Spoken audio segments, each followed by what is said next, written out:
Hey guys, it's Chris, and today's a quick video, a little bit of a challenge for you to see if you're really holding yourself accountable to your patients. Also, I'm going to be a little bit vulnerable and share a bit of feedback I've been getting, and it's not all universally positive, so I'm a little nervous about today, but let's just dive and see how it goes.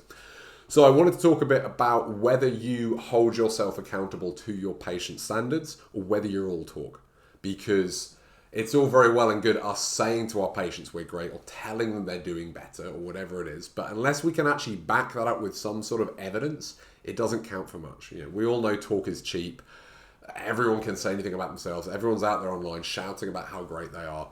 If we really want to stand apart from the crowd and we want to show that we're an ethical, patient-centered practitioner, then we need to make sure that we are holding ourselves accountable to them and their results. And a way this often comes up is during the review.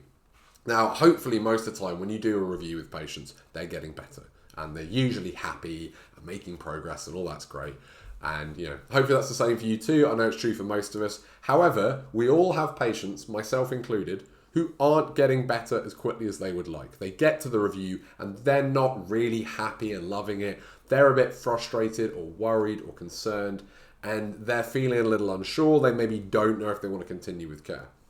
And what we need to make sure we do there is show to them that we are holding ourselves and our treatment accountable, that we're not just telling them it's going to get better, because that will be their worries. Are you just going to keep saying, stick with it, stick with it, stick with it, whilst they're paying money and time and not getting the results they want?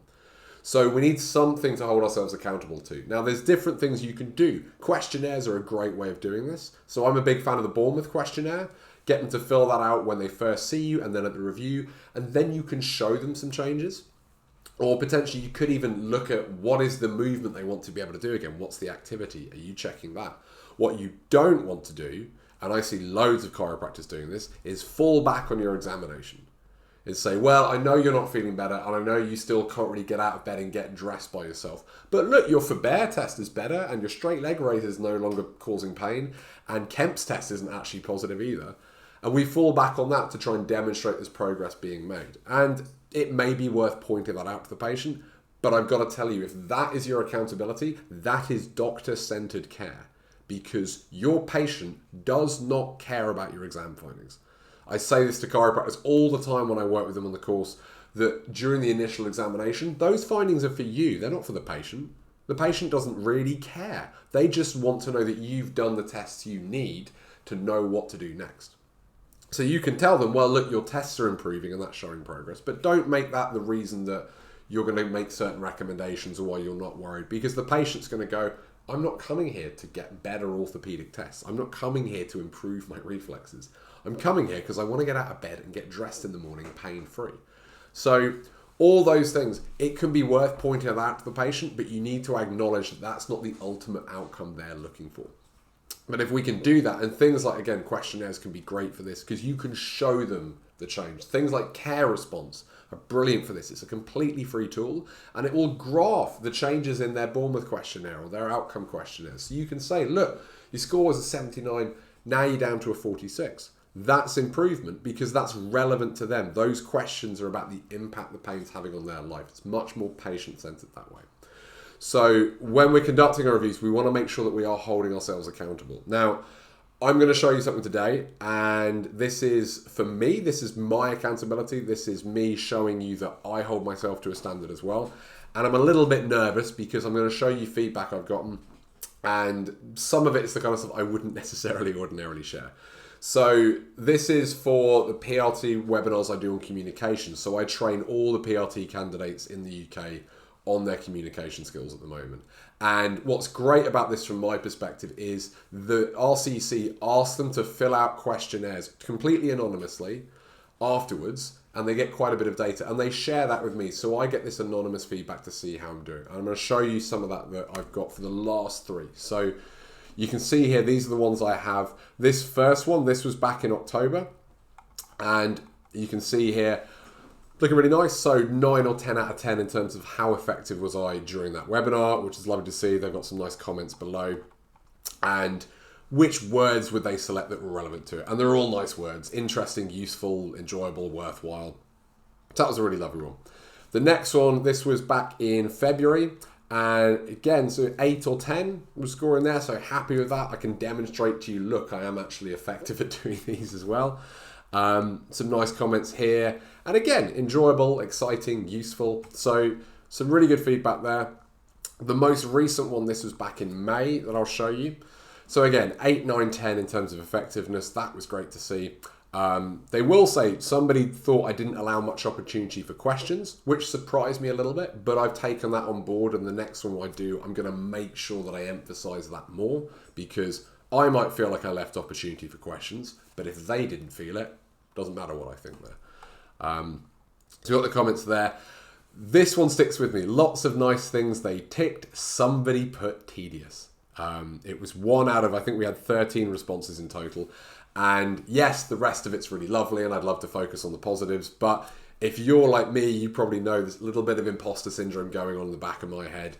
And you can hear loads of great things all day. You hear this one thing, that's the one that sticks with you. So a little uncomfortable sharing this, because tedious is not a word you ever want to hear about a webinar or a course that you've done there. But yeah, in all honesty, I'm not everybody's cup of tea, and not everyone is going to take what I would like them to take out of this. And perhaps it was tedious for this one person. This was the bigger sample. We had 13 here.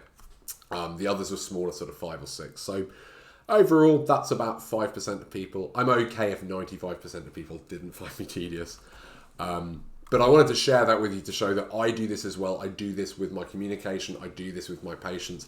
And it's okay to share things that aren't going perfectly. It's okay if the feedback that you are getting from the patient isn't universally positive, as long as you're honest and open about that you don't try to hide it. If I'd shown you these and gone, yeah, somebody said tedious, but whatever, they're having a bad, tried to brush past it, you would probably go, hang on a minute, Chris, like you can't just brush that under the rug. And it's the same with our patients. When we get feedback that maybe isn't positive, we need to look at why that is, and we need to look at what we could maybe improve in that relationship. But however you're doing it, I would really encourage you, hold yourself accountable. Your patients will love it. They will respect you more. They'll be better at following your advice. They're more likely to stick with you, because you'll demonstrate to them that you're an ethical, honest practitioner who's transparent about things, and you're not just trying to convince them to keep coming or trying to make everything seem fine all the time. So give that a go, whether you use questionnaires or not. If you want to, I would highly recommend looking at Care Response. The Bournemouth questionnaires are such a simple one to use. Or just check in with them. What's the most important movement they want to get back? And check that during the review. See if you can find a way of quantifying it. So give that a go. And as always, any questions, let me know. The other thing to say very quickly is that if you would like to work with me, the Happy Patient Project is now open for enrollment. If you go to patientcentered.co.uk/HPP, you can find all the details for the course there. That's open. It's a distillation of all the training I've done for years and years and years. You know, I've done my best to make sure it isn't tedious, but if you go in it and you start watching it and you go, Chris, this isn't for me, you're not my cup of tea, refund within 30 days, absolutely no problem. So hopefully you're part of the 95% who didn't find that.